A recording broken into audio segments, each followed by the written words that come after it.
O método secular, o método psicológico usado hoje em dia para tratar o sentimento de culpa é chamado de transferência. Você já ouviu falar, né? De transferência. Ou seja, justificamos os nossos erros do passado culpando outras pessoas em nosso lugar. Mas este método não tem dado muito certo.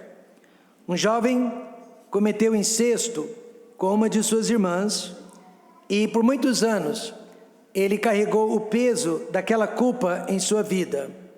Ao buscar ajuda profissional, o terapeuta tentou convencê-lo que ele só havia cometido incesto para com a sua irmãzinha porque ele viu os pais se abraçando e os pais se beijando e achou que podia fazer o mesmo com a irmãzinha. Em outras palavras, a culpa não foi dele, foi dos pais.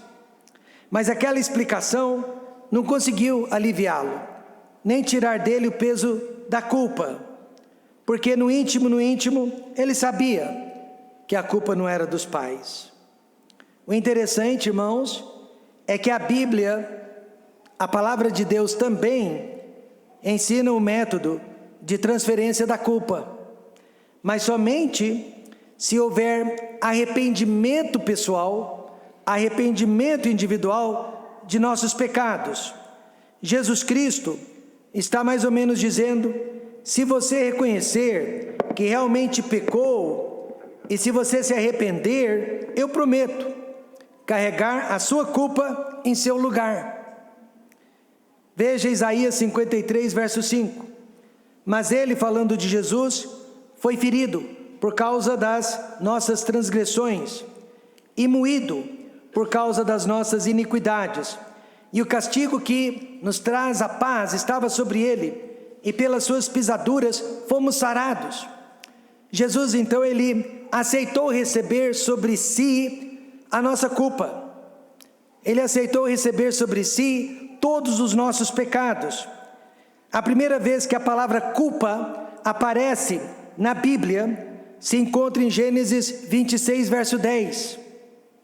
E disse Abimeleque: que é isto que nos fizeste? Facilmente se teria deitado alguém deste povo com a tua mulher, e tu terias trazido sobre nós um delito. E a palavra delito aqui literalmente quer dizer culpa. Rebeca era esposa de Isaque, e mesmo não sabendo que ela era casada, Abimeleque reconheceu que se ele a tivesse possuído, ele teria sido culpado aos olhos de Deus. Culpa na Bíblia, então, significa dívida. Culpa significa débito. Nós nos sentimos mal porque, na verdade, nós nos sentimos endividados, devedores, quer seja a Deus, quer seja aos homens. E a nossa dívida precisa ser paga. Caso contrário, nós jamais seremos aliviados. Nossa dívida precisa ser paga para que possamos nos sentir melhor. Ao aconselhar o marido que havia caído no pecado de adultério, arrependido, ele me disse: pastor, eu seria o homem mais feliz do mundo se tivesse certeza que Jesus Cristo me salvou e me perdoou de todos os meus pecados. 20 minutos mais tarde, lá estava ele de joelhos, pedindo perdão a Deus por seus pecados e se tornando então o homem mais feliz do mundo. Ele procurou, depois daquele dia, ser um marido muito melhor para a esposa. O crente salvo, ele sofre muito mais com o sentimento de culpa que o pecador perdido. Isso porque o homem perdido não sente o peso do pecado, mas o salvo sabe sempre quando está errado. Um psiquiatra me disse que era notável que as pessoas evangélicas, elas eram mais sensíveis ao peso de culpa do que as pessoas não evangélicas. E eu disse para ele: sabe por quê, doutor? Porque o evangélico salvo, ele tem consciência do que é certo, ele tem consciência do que é errado, e ele é habitado pelo Espírito Santo de Deus. Satanás não pode roubar a nossa salvação, mas ele o tempo todo está tentando roubar a nossa alegria. Foi por esta causa que Paulo escreveu, irmãos, Romanos capítulo 8. É para nos dar certeza não só da salvação, mas também certeza da nossa paz com Deus. Ele faz 4 perguntas que asseguram a transferência de nossa culpa para o colo do Senhor Jesus Cristo. 4 perguntas que garantem o perdão completo de todos os nossos pecados. Quantos aqui nesta noite gostariam de receber perdão completo de todos os seus pecados? Diga amém. Amém. Passado, presente e futuro. Primeira pergunta: quem será contra nós? No verso 31, que diremos, pois, a estas coisas? Se Deus é por nós, quem será contra nós? Paulo disse quem, Paulo não disse o quê, mas quem, para mostrar, meus irmãos, que os nossos acusadores são sempre pessoas, seres humanos, seres demoníacos e não objetos ou circunstâncias. Primeiro de todos é Satanás, ele é o nosso maior acusador. Apocalipse 12:10 diz que ele vive a nos acusar dia e noite na presença de Deus. Mas além dele também há pessoas ao nosso redor que estão sempre nos acusando e nos criticando, porque nós somos pecadores e elas não conseguem nos perdoar. E além de Satanás, além dessas pessoas, nós mesmos, mesmo que Satanás e as pessoas não nos acusassem, o nosso próprio coração nos acusa, nosso próprio coração nos condena. Veja então que nós estamos rodeados de acusadores, e a nossa única esperança nesta noite e sempre será a graça maravilhosa do Senhor Jesus Cristo, a misericórdia de Deus. Por isso Davi orou: Deus, não me trate segundo os meus méritos, mas me trate segundo as suas misericórdias. No livro de Zacarias, capítulo 3, o sumo sacerdote Josué havia cometido um pecado gravíssimo. Só que a Bíblia não nos conta que pecado foi este, porque não era necessário, não era preciso. Mas o pecado era tão grave, mas tão grave, que as suas roupas estavam sujas.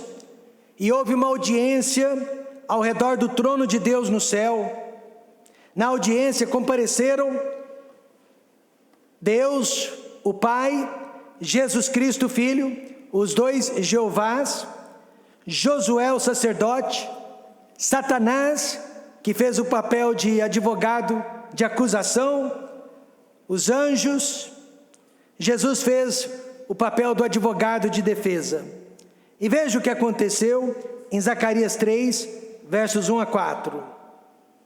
E ele mostrou-me o sumo sacerdote Josué, o qual estava diante do anjo do Senhor, que é Jesus Cristo, e Satanás estava à sua mão direita, para se lhe opor.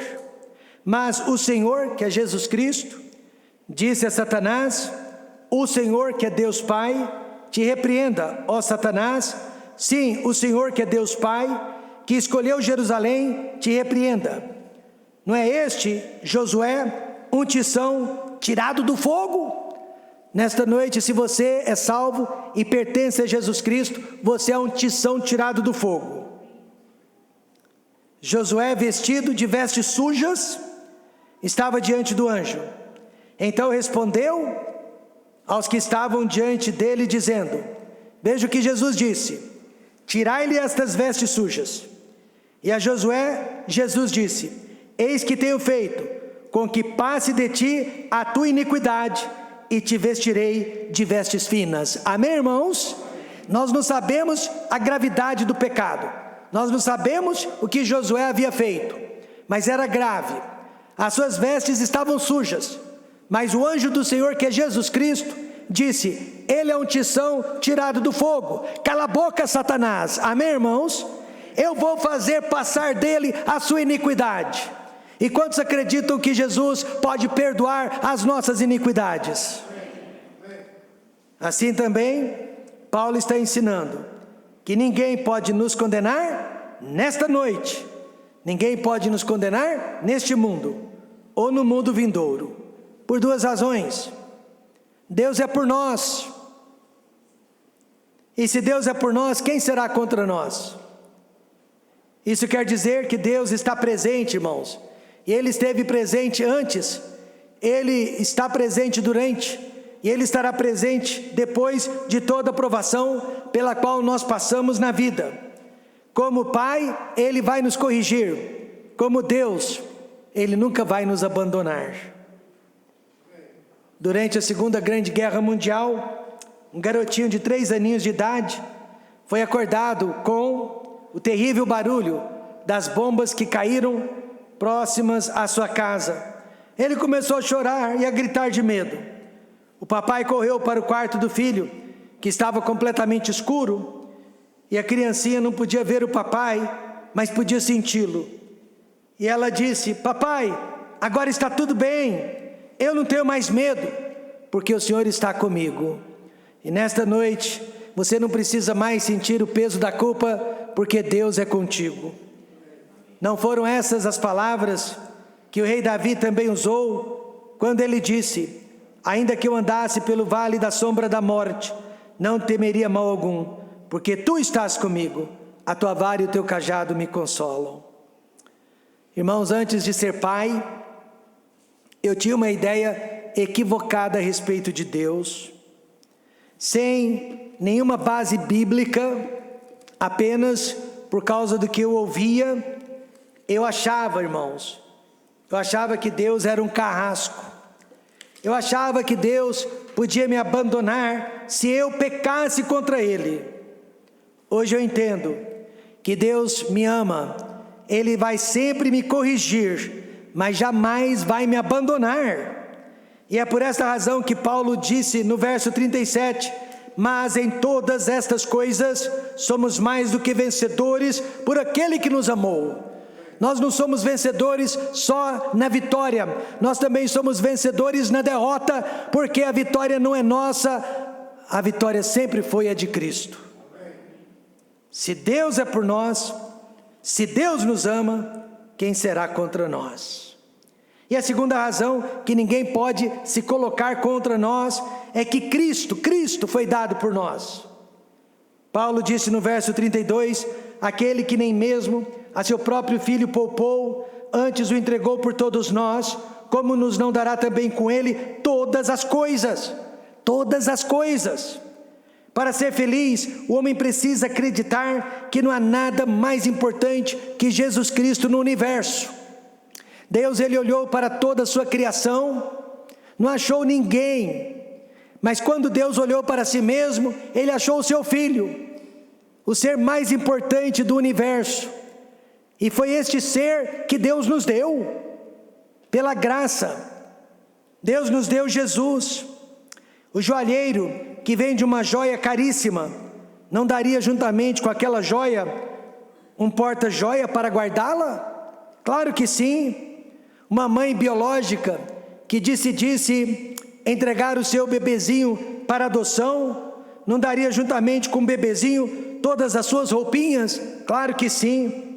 E assim também, igreja, quando Deus decidiu entregar Jesus Cristo para morrer pelos nossos pecados na cruz do Calvário, Ele decidiu também perdoar completamente todos os nossos pecados. Efésios 1:3 claramente diz: bendito Deus e Pai de nosso Senhor Jesus Cristo, o qual nos abençoou com todas, não algumas, mas todas, as bênçãos espirituais nos lugares celestiais em Cristo Jesus. Então, nesta noite, para vencer qualquer sentimento de culpa que você esteja carregando ao longo de sua vida, nós precisamos olhar para Jesus Cristo e acreditar nas promessas de Deus. A primeira pergunta de Paulo, que garante o nosso perdão completo, é esta: quem será contra nós? Se Deus é por nós e se Cristo foi dado por nós. A segunda pergunta: quem tentará acusação contra os escolhidos de Deus? Quem tentará acusação contra os escolhidos de Deus? É Deus quem os justifica. Acusação aqui é um termo jurídico, quer dizer processar, apresentar uma queixa. Quem vai se apresentar perante Deus nesta noite e fazer uma queixa contra nós e nos processar na presença de Deus? Paulo está ensinando que não existe nenhum tipo de acusação que possa nos separar do amor de Deus. Em outras palavras, eu e você, nós temos imunidade celestial. Amém, irmãos? Imunidade. Não para pecar, mas imunidade para não sermos condenados. Aquele que é salvo não pode ser processado por duas razões. É Deus quem nos justifica. Quem tentará acusação contra os escolhidos de Deus, é Deus quem os justifica. O segredo da nossa imunidade não é a nossa religião. Eu sou batista, eu sou assembleiano, eu sou presbiteriano. Religião não salva, igreja não salva. O segredo da nossa imunidade não é a nossa santificação. Por mais santo que você se considere, santificação pessoal não salva. O segredo é o próprio juiz que transferiu a nossa culpa para si mesmo. Deus é a última instância no universo. E se Ele justificou, se Ele salvou, se Ele perdoou, não há ninguém no mundo que possa nos condenar. Segundo aos Coríntios 5:21, ensina esta doutrina, falando de Cristo, aquele que não conheceu o pecado, o fez pecado por nós, para que nele fôssemos feitos justiça de Deus. Justificação é um ato divino, e justificação é um ato externo, não vem de nós. É como cobrir alguém com um manto limpo.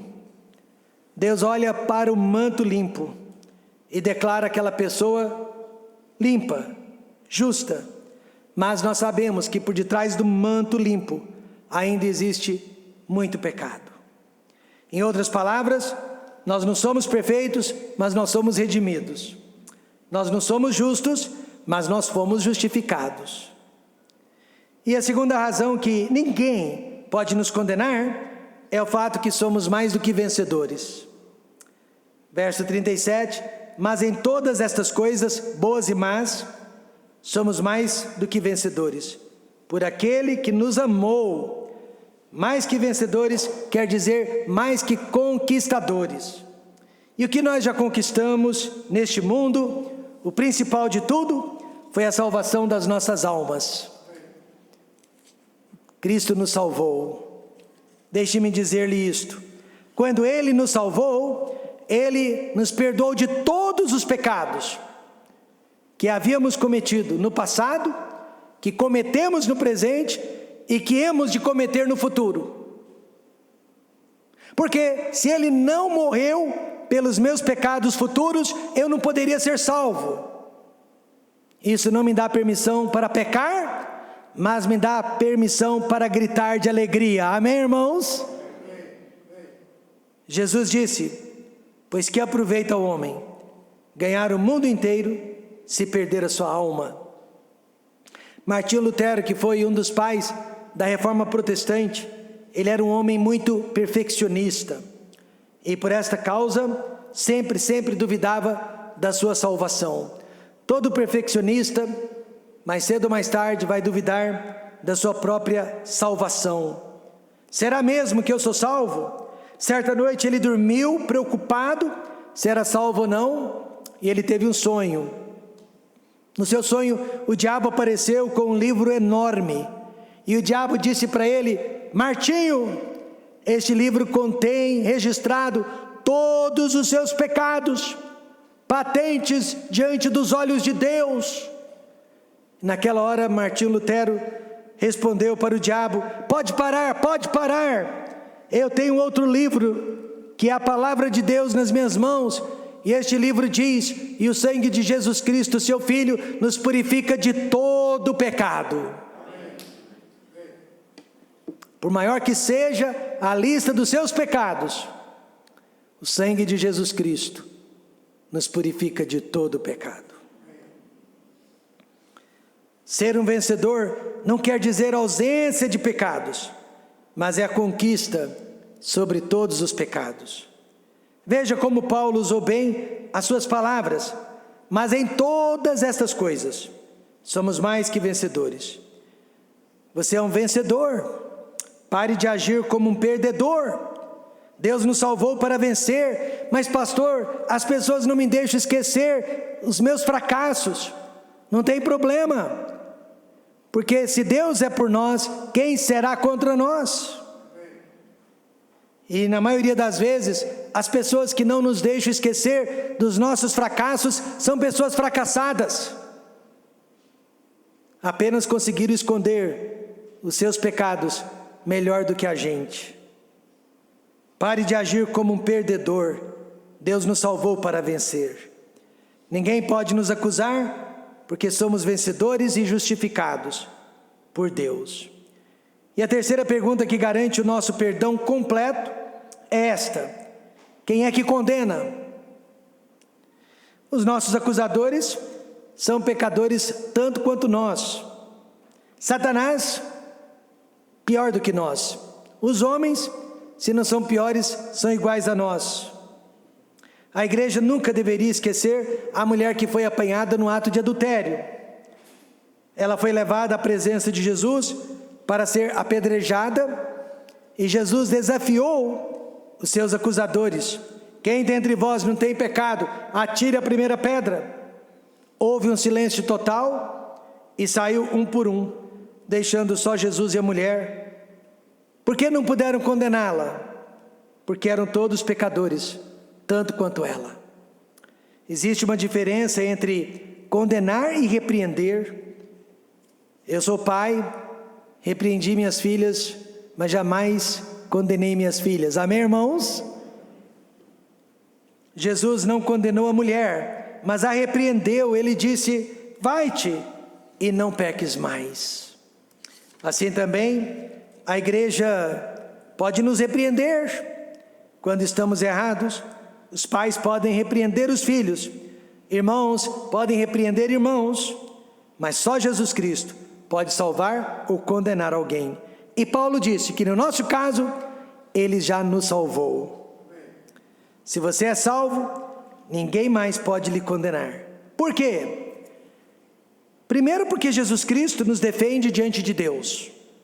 1 João 2,1 diz: meus filhinhos, estas coisas vos escrevo para que não pequeis. Está certo. A Bíblia nos dá 1001 instruções de como não pecar. Mas, assim mesmo pecamos. E se alguém pecar, olha a provisão: temos um advogado para com o Pai, Jesus Cristo justo. Amém, irmãos? Eu jamais seria um advogado de acusação, sabendo que o advogado de defesa é Jesus Cristo, porque Ele é invencível. Ele nunca perdeu uma causa diante de Deus. O diabo, ele vai mostrar os nossos pecados, mas aí Jesus Cristo mostra o sangue dele. Amém, irmãos? Segunda razão, que ninguém pode nos condenar: Jesus Cristo influencia o Pai em nosso favor. Hebreus 7,25 diz isso. Portanto, pode também salvar perfeitamente, que quer dizer completamente, os que por ele se chegam a Deus, vivendo sempre para interceder por eles.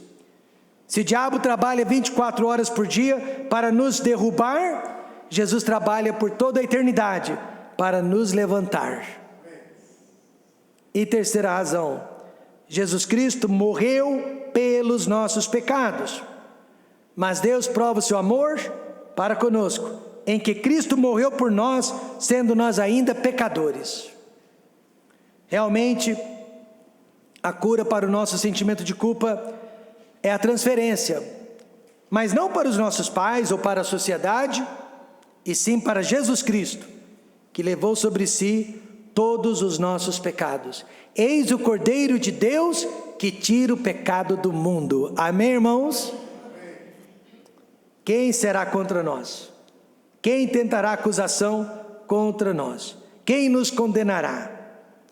E em quarto e último lugar, quem nos separará do amor de Cristo? Paulo dá uma lista de 7 problemas que podem acontecer com qualquer um de nós e talvez até estejam acontecendo nesta noite. Angústia, pessoas chegaram angustiadas, perseguição, isso acontece demais entre os jovens, fome, nudez, perigo e até a espada. Paulo promete que nenhuma dessas situações pode nos roubar a salvação. Quais as garantias que Paulo nos dá? A palavra de Deus, ela garante. Paulo diz, como está escrito. Não é o que eu sinto, é o que eu sei. Amém, irmãos? Está escrito. E o sangue de Jesus Cristo, seu Filho, nos purifica de todo pecado. Está escrito. Está escrito, se confessarmos os nossos pecados, Ele é fiel e justo para nos perdoar o pecado e nos purificar de toda a injustiça. Paulo nos leva para a Bíblia. Deus não promete ausência de problemas, mas vitória Ele promete. Nós somos vencedores nos problemas e não fora dos problemas. Um jovem estudante saiu do consultório médico com o seguinte diagnóstico: estafa mental. Aí ele foi para o diretor da escola e disse: eu preciso trancar a minha matrícula. Se continuar assim, eu posso morrer.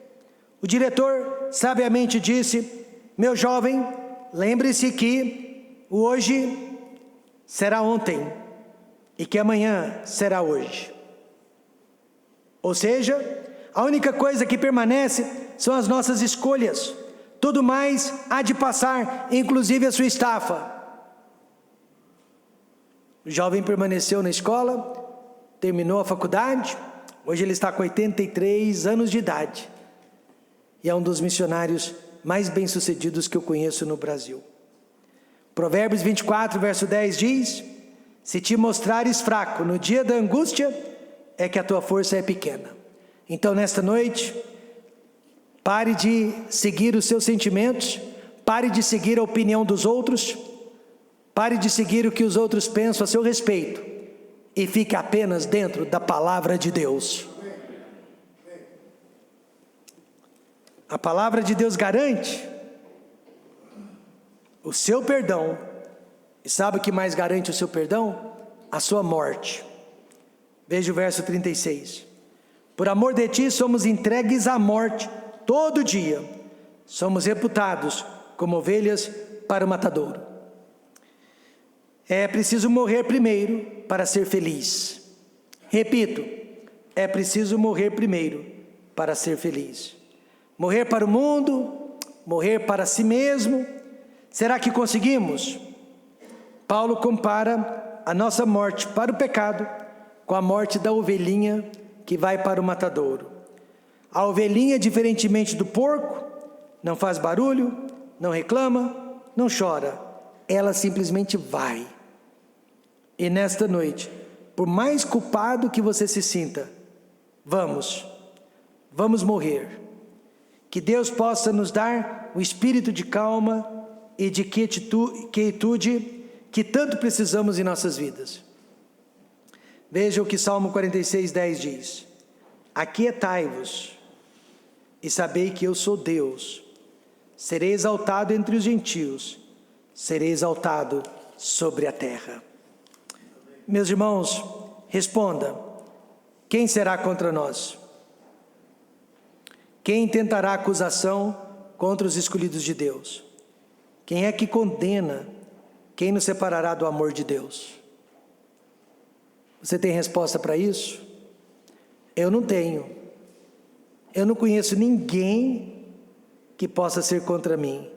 Ninguém que possa me acusar perante Deus. Ninguém que possa me condenar. Ninguém que possa me separar do amor de Deus. Ninguém.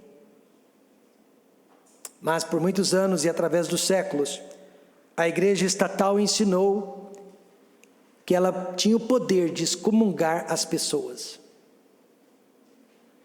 Ela ensinou que ela tinha o poder de apagar o nome das pessoas do livro da vida. E infelizmente esse medo passou para a igreja protestante também e para as demais igrejas evangélicas. E hoje você enxerga Deus como um carrasco. Mas a resposta é ninguém e nada. Nenhuma religião, nenhuma instituição no mundo pode nos separar do amor de Deus. Também nenhuma religião, nenhum terapeuta, nenhum remédio pode aliviar o peso da nossa culpa, mas só Jesus Cristo, através do nosso arrependimento de pecados.